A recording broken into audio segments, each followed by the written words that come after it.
Je pense que le livre offre un panel extraordinaire d'expressions.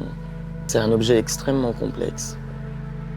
On peut y introduire toute une série finalement d'allusions, de débats, de réflexions. Je pense que c'est un mode d'expression éminemment subversif. Et ça, c'est une idée qui me plaît bien.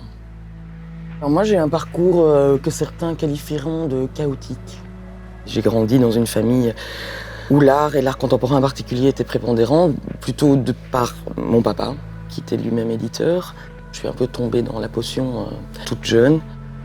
Toute mon enfance et mon adolescence, j'ai côtoyé des artistes qui venaient à la maison, qui travaillaient avec mon père.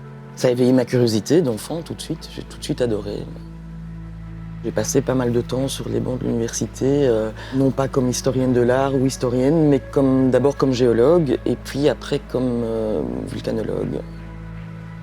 J'ai quitté l'université pour me consacrer assez rapidement à des choses que je connaissais déjà, c'est-à-dire à la fois la photographie, mais aussi l'édition.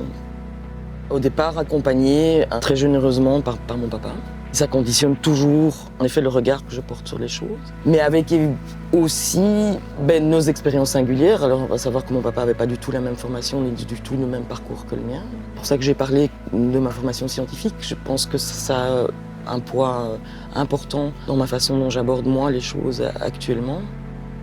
Le choix de passer, par exemple, de ma carrière scientifique à une carrière, on va dire, vouée à défendre et à travailler et à chercher des collaborations avec des créateurs, avec des artistes, lié à un grand désir, à une grande faim, à une grande curiosité personnelle.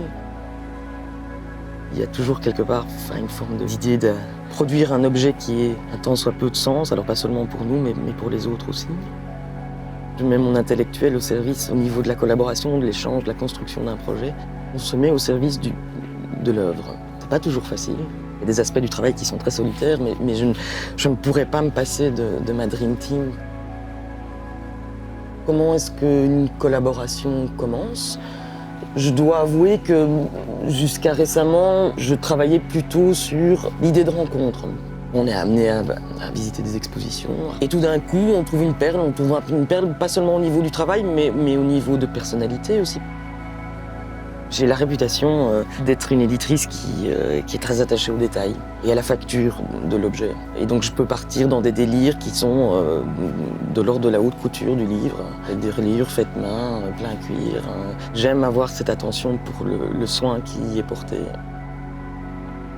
L'idée m'excite assez que l'imprimé reste et restera aussi un moyen d'expression qui peut potentiellement être extrêmement subversif. Un peu caché comme ça toujours. Et donc, je pense que ça permet de dire des choses qu'on pourrait éventuellement pas dire autrement. Mais c'est peut-être un peu présomptueux. Donc, voilà.